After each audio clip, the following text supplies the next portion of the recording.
here to discuss from the kitchen, Poppy Playtime.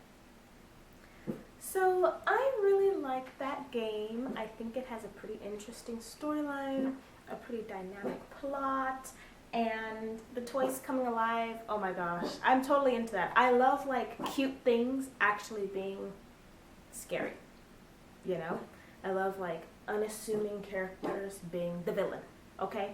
So, I was just thinking about this game. I've seen a few playthroughs, and yeah, Ollie's definitely the system. Absolutely.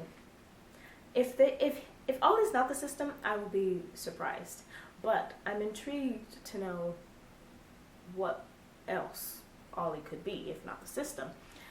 Because if you think about it, you know, they present Huggy Wuggy initially as like the guard, right? Huggy Wuggy's there, you know, and you interact with him as though you are a trespasser, and he treats you like one.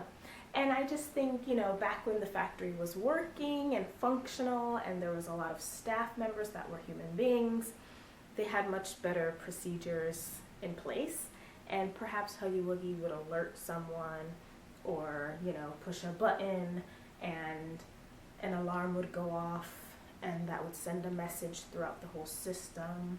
You know, if you go to any place, not any and every place, but there are a lot of places in reality where if an alarm goes off in one side of the building, it's not just isolated in that area. An alarm will send a trigger to every part of the area, and so you'll know, right? I think something crazy happened in my high school one time, and even though nothing was going on in our class, because something was triggered, you know, over there, it came back to us because of the system, which is Ollie, okay? Follow me, don't get lost.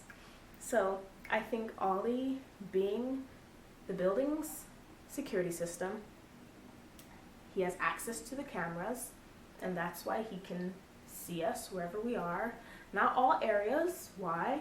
Because sometimes cameras do not have access to 360 view, right? There's definitely a point where the camera gets cut off and they can't see you anymore, you know? I watch a lot of reality shows where people, they look and they figure out what angle, what corner they can scurry in just so the camera can't see them, just, you know? And so I think that's what's happening, right? Because in the game you get into areas where Ollie stops communicating with you, or it seems as though they don't know what's going on at all with you in that area, and I think it's because perhaps you've gone out of sight. But Ollie knows where Catnap likes to be, you know, so potentially he can see Catnap. He can see the teacher in the school. Why does Ollie know who's there in certain areas? He knows that the house, where the children would sleep and then get snatched in the night, he would know, like, nobody's in there. Like that, we go there first, it's cool, it's chill. Security system. I definitely think that's true. And I do hear some theories that Ollie might be the prototype. I don't think Ollie's the prototype. I don't think so. Now we have one that's Ollie is Elliot and Elliot is the prototype, because flip Elliot, drop the T, Ollie, right there. But as someone who's watched a lot of mysteries, a lot of, you know, novels, detection novels in my day, I have definitely come to this place where I just never think it's the most obvious person or the most obvious option. Even watching Clue, for example, if you've ever seen that movie, that's a prime example of it's not necessarily who you think it is. And that's one of the reasons why I love that movie.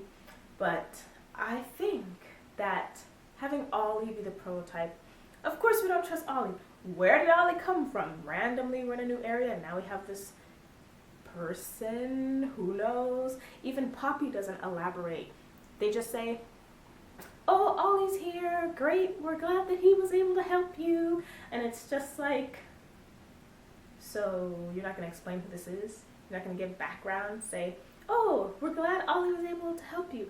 I met Ollie 10 years ago when I was walking around. Like, explanation. You're assuming that maybe we know Ollie, right? We are an ex-employee.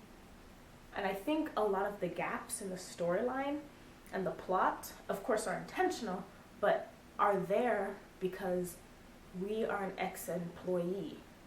Let's not forget this. So anything where we're like, I don't get it, it's because everybody there assumes probably that we know.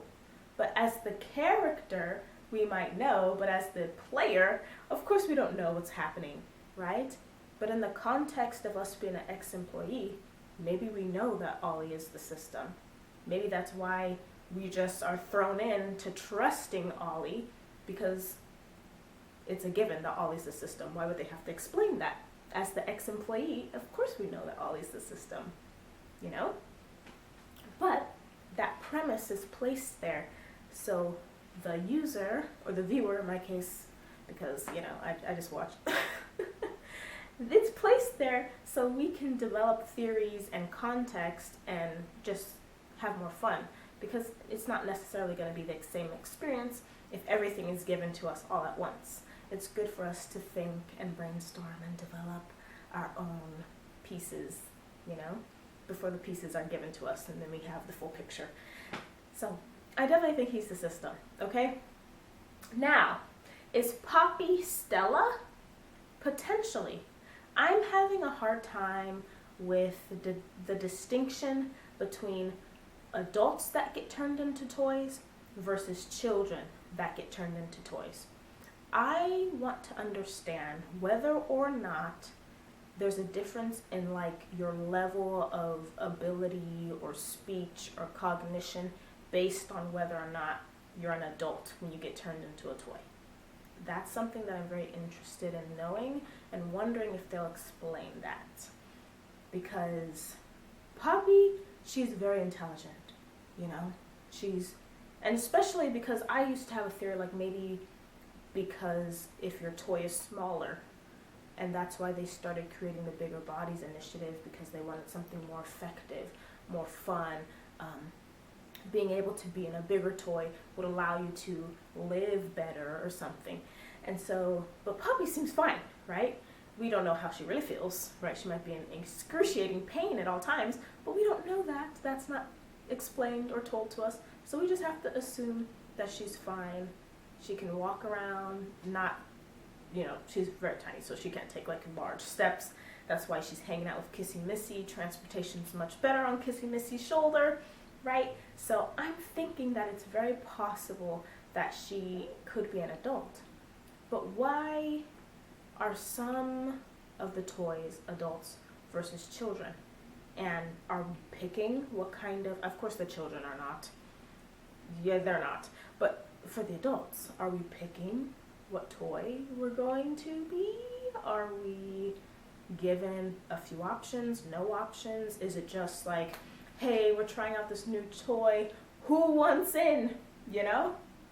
Because one of my overarching theories, because I am not receiving enough information in regards to why this is happening, right? We have a little bit thrown in there. So these are the pieces that are getting thrown at us. We have some pieces that are saying, you know, maybe initially it started as helping sick children, right? Preserving their lives, saving their lives. And even with adults, you know, saving their life. If they're ill, they get turned into a toy.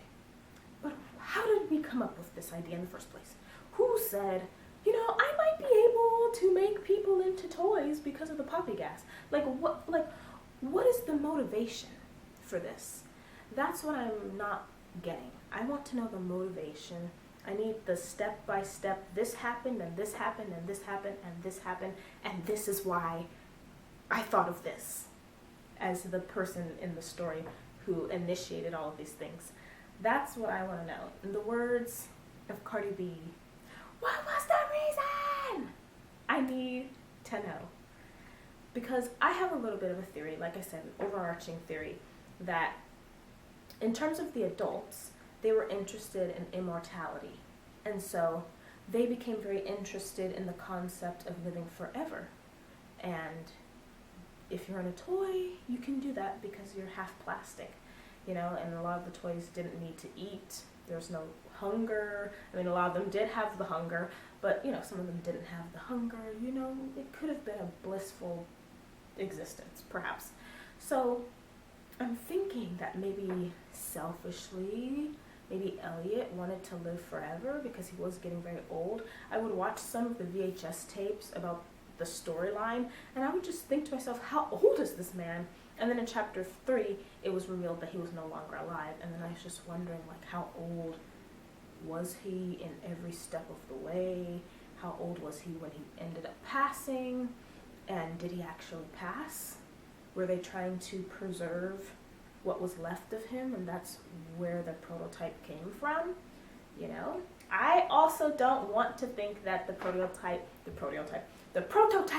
is Elliot, because I just feel like that's too obvious, you know? And I always think about like developers and writers being really creative people, and I just feel like they're keeping us on our toes.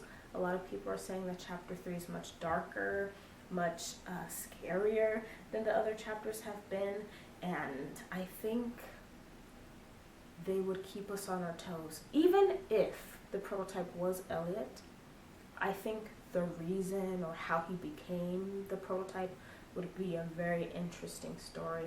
But I also think it's too, that's what everybody thinks. Everybody thinks that Elliot's the prototype, or Ollie, but I think I get why we would think that, but let's frame the whole scenario rather as seeing the situation as the user. See the situation as an ex-employee, right? And all of the toys seem to know you. They're saying, I remember you. They're saying, like, where have you been? Right? There's toys saying all kinds of stuff to you, like, oh, hey, what's up? Mommy Longlegs was like, oh, it's you, you know? So it's very apparent that they know you, you've been around. So think of it like that. Like, think of it as you have a lot of information. We're just the user playing the game. So we don't have any of the information besides what the game decides to give us. So I am very much thinking, Ollie's not the prototype. Elliot, while he could be the prototype, I think that's something much more interesting and twisted going on, you know? Even with him being the prototype, I think it would be something very much more dynamic to that. You know, like I said, we don't know the nitty-gritty. We don't know the motivations. And having that information would change everything. It would change everything. It would change everything. So, that's my 2, 4, 5, 6, 7 cents. And I do think we'll see Boxy Boo sooner than later. Who else do I think we're going to see? I think we're going to see more smiling critters. I don't know in what capacity.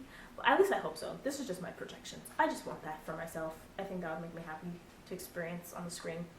Yeah. Let me know what you think.